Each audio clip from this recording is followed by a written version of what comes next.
Halo semuanya, semoga teman-teman selalu dalam kondisi sehat dan bahagia pastinya.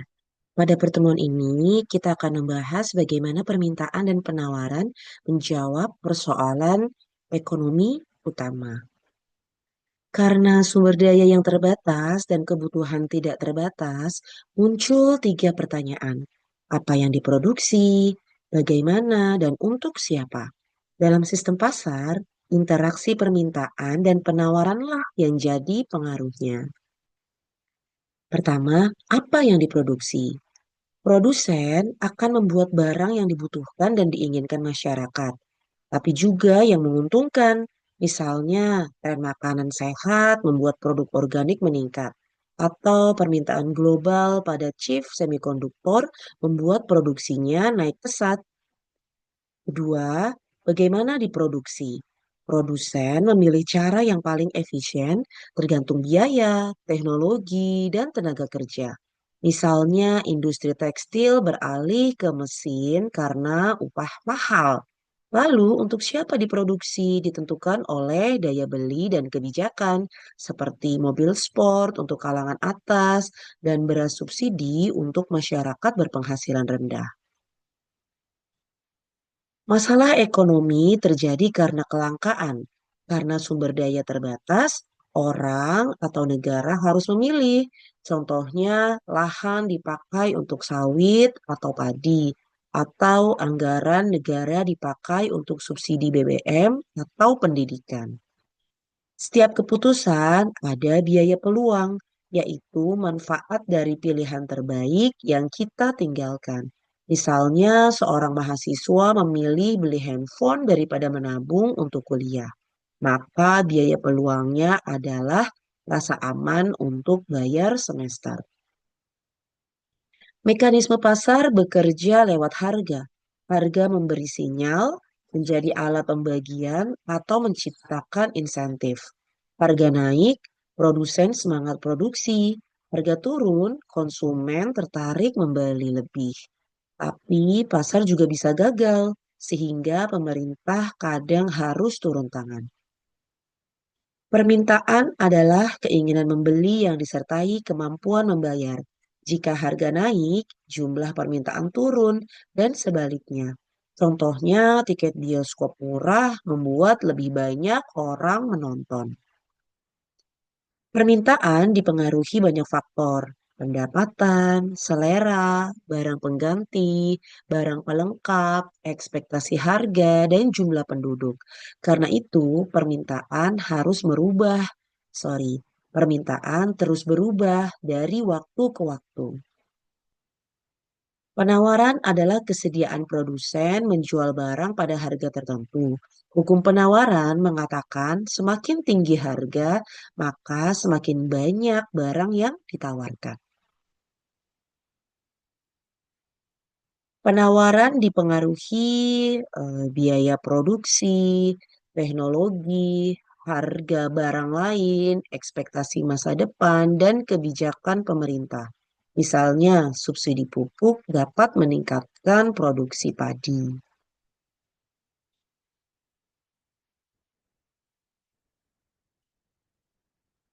Oke, berikutnya keseimbangan pasar terjadi ketika jumlah yang diminta sama dengan yang ditawarkan. Kalau harga terlalu tinggi, terjadi surplus. Kalau harganya terlalu rendah, terjadi kelangkaan atau shortage. Pasar akan menyesuaikan dirinya kembali. Kadang pemerintah melakukan intervensi harga, salah satunya harga lantai atau price floor, yaitu harga minimum, misalnya harga gabah dan juga upah minimum. Kalau harga lantai terlalu tinggi, bisa terjadi surplus produksi, penumpukan stok, dan efisiensi anggaran. Contohnya, gabah menumpuk di gudang Bulog saat panen raya. Kebijakan lainnya adalah harga langit-langit atau price ceiling, yaitu harga maksimum. Tujuannya melindungi konsumen, contohnya minyak goreng, sewa rumah, dan BBM bersubsidi.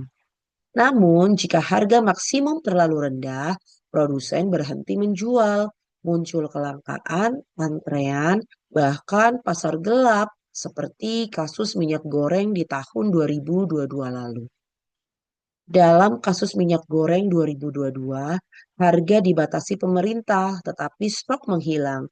Akhirnya terjadi penimbunan dan pasar gelap karena produsen tidak mendapat keuntungan yang cukup.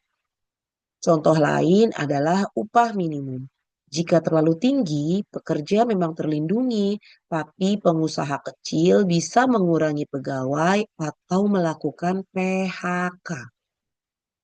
Oke, kita masuk ke konsep surplus. Surplus konsumen adalah keuntungan ketika harga yang dibayar lebih rendah dari yang sanggup dibayar.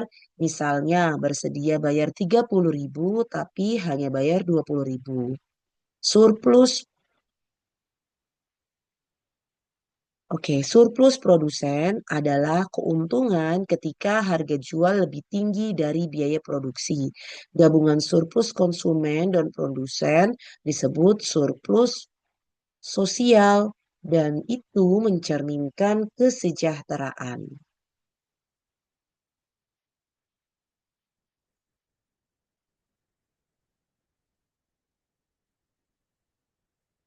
Oke, kalau pemerintah menetapkan harga maksimum di bawah harga pasar, surplus konsumen bisa naik, tapi surplus produsen turun dan muncul deadweight loss atau kerugian sosial.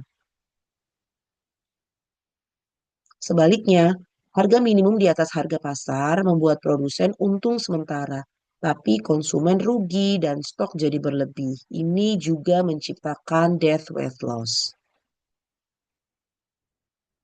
Deadweight loss adalah hilangnya kesejahteraan karena pasar tidak berada di titik efisien. Semakin jauh harga dari keseimbangan, maka semakin besar kerugian sosialnya. Kesimpulannya, permintaan dan penawaran adalah mekanisme sosial yang menggerakkan harga saat harga naik atau turun. Perilaku konsumen dan produsen ikut menyesuaikan hingga tercapai keseimbangan.